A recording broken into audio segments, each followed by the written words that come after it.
அண்ணா பல்கலை மாணவி பாலியல் வன்கொடுமை வழக்கில் சுகாதாரத்துறை அமைச்சர் மா சுப்பிரமணியன், திமுக வட்ட செயலர் கோட்டூர்புரம் சண்முகம் ஆகியோர் விசாரிக்கப்பட வேண்டியவர்கள் என பாஜக முன்னாள் மாநில தலைவர் அண்ணாமலை தெரிவித்துள்ளார். டிசம்பர் 23 2024 அன்று அண்ணா பல்கலைக்கழகத்தில் படித்துக் கொண்டிருக்கும் சகோதரிக்கு மிக மோசமான கோரமான ஒரு பாலியல் வன்கொடுமை நடந்து நமக்கு தெரியும். 23 நடந்த பாலியல் சம்பவத்திற்கு 25 ஒரு குற்றவாளியை கைது செய்தார்கள். 25 காலையில் இருந்து ஒரு சாமானிய மனிதனாக நானும் பேச ஆரம்பித்தேன். 25 இரவு கைது செய்யப்பட்ட ஞானசேகரன் யார், எந்த கட்சியை சேர்ந்தவர் என்று அதையும் நாங்கள் உங்கள் முன் வைத்தோம். எல்லா அரசியல் கட்சிகளும் போராடினார்கள். அரசியல் பேச விரும்பவில்லை. நான் சிடிஆர் ஆதாரத்தின் அடிப்படையில் பேசப் போகிறேன். 25 கைது செய்யப்பட்ட பிறகு பல விஷயங்களை பார்த்தோம். எஃப்ஐசி கசிய விடப்பட்டது. டிசம்பர் 24 ஞானசேகரனை கோட்டூர்புரம் போலீஸ் அதிகாரிகள் கைது செய்கிறார்கள். பிறகு வெளியே விட்டு விடுகிறார்கள். 25 மாலை மீண்டும் கைது செய்கிறார்கள்.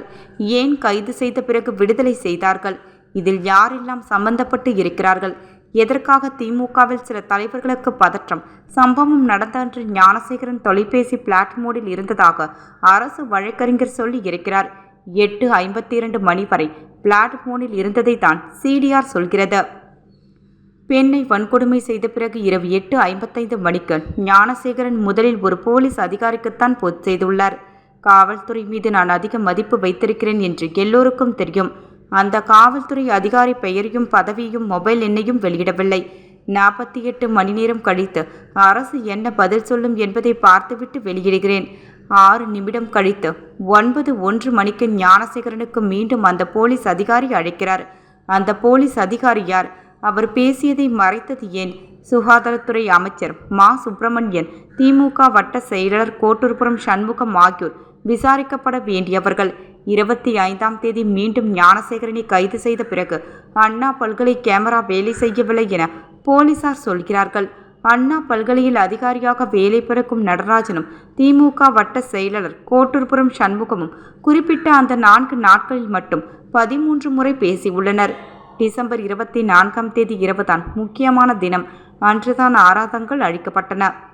யார் அந்த சார் என்ற கேள்வியை முதலிலிருந்து கேட்கிறோம். முதல்வருக்கு 2 பொறுப்புகள் இருக்கிறது. 24 பல விஷயங்கள் நடந்து இருக்கிறது. நான் எதற்கு பயப்பட மாட்டேன். உடும்பு பிடியாக பிடித்து போகிறேன். அண்ணா பல்கலை மாணவியின் சகோதரனாக நான் சாட்டையால் அடித்து கொண்டேன். கேள்விகள் தொடர்ந்து கேட்போம். ஆளும் கட்சியில் யாருக்கும் எல்லா தொடர்பும் இருக்கிறது. யாரெல்லாம் பதவியை தவறாக பயன்படுத்தி உள்ளனர்? போலீசாரின் கையை கட்டி போட்டார்கள். 24 ஞானசேகரனை விடுதலை செய்து ஆதாரங்களை அழிக்க யாரெல்லாம் உடந்தையாக இருந்தார்களோ அவர்களும் குற்றவாளிகள்தான். அதில் யார் அந்த சார் என்பவர் மறைத்திருக்கிறார் என அண்ணாமலை கூறினார்.